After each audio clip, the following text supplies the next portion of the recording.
Okay guys, magandang araw po ulit sa inyo. So mag-share lang ulit po tayo ng napakasimpleng video.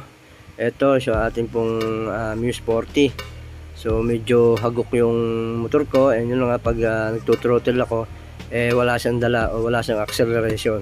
Ayos naman yung manifold natin, magkabila. Ayos naman yung ating mga panggilid. Ayos naman yung ating air filter. And yung ating diaphragm is bagong palit pa lang natin. Kaya goods pa yan, ayos pa rin yung karayon. So yun guys, ang hindi ko pa lang nagagalaw dito ay yung air fuel mixture adjustment. So ito guys, may flat screw ako, nilagyan ko ng tanda.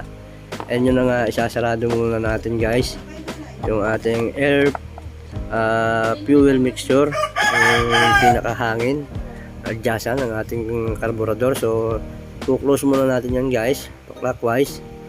And yun na nga, pag na-close na natin, pihitin uli natin pakaliwa para makuha natin yung tamang tono ng hangin ng ating carburetor. Kasi dito talaga isa sa nagiging problema, kaya higop o nawawala ng dala kahit nagtuthrottle na tayo ng ating silinyador, wala pa rin acceleration o yun nga, pupugak-pugak. So ayan guys, pinihit ko na. Ang standard nila ay 2.5, yung iba ay 2 and 3/8. So dahil matagal na yung motor natin, yun na nga, na-tune up ko na, nagalaw ko na yung makina. Siguro hindi na masusunod yung ganong senaryo na 2.5 and 2 and 3/8. So sa akin guys, siguro susubukan ko na lang habang naandar, tatimingan ko na lang kung hanggang saan yung kayang ibigay ng throttle habang naandar, and then doon na lang tayo mag-a-adjust. So guys, testingin natin kasi dito pa lang malalaman natin kung tunog pa lang. So ayan, video kapos.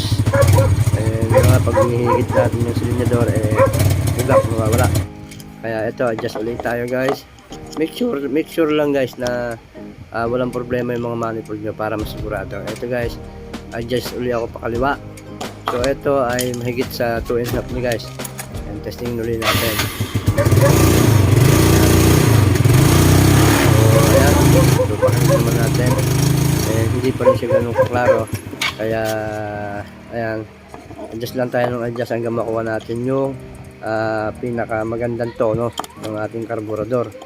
So yun nga, dahil nga sa na-tune up ko na to, nagalaw na yung makina, so siguro nag-iiba na rin yung tono ng ating carburetor sa katagalan na. Ayan.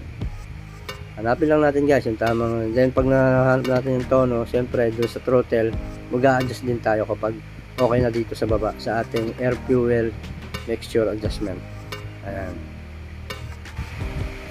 Ayan ito guys, mas maganda habang naandar. Dito malalaman mo talaga yung tamang tono ng ating carburetor. Yan yung mga pagkilong pamunan. So ayan, sumisipa na. So naitono na rin natin yung carburetor natin. Yun lang, kapag nagalaw nyo ng makina nyo, maaaring lumampas pa sa pagtono ng ating mixture ng ating carburetor. So lagi naman natin sinasabi na mas may naman po tayo para at least naalaga natin yung motor natin. Yun na nga, natutunan pa tayo, nakatipid pa tayo. And pinakadabis dito talaga guys, tayo mismo dapat alam natin kasi tayo lagi yung gumagamit. Ayun na nga, tinanong natin kanina talaga sa una 2.5, 2 and 3/8. So hindi na siya applicable sa ganun tono, pero yun talaga ang pinaka qualified na mixture ng pagtutunan ng ating carburetor sa Mio Sporty. So dahil nga sa na-tune up ko siya, nag-iba na yung panang makina natin. Ayun na nga, katagalan na, medyo umadjust na yung pagtutunan ng ating carburetor. Kukuha nyo naman yan guys kapag pinaandar nyo, and yung adjust nyo dito dun sa ating mixture ng ating carburetor. So yun lang guys, sana nakatulong. And yun na nga, may nalang po tayo para at least naalaga natin yung motor natin. And yun na nga, nakatubid pa tayo, may natutunan pa tayo.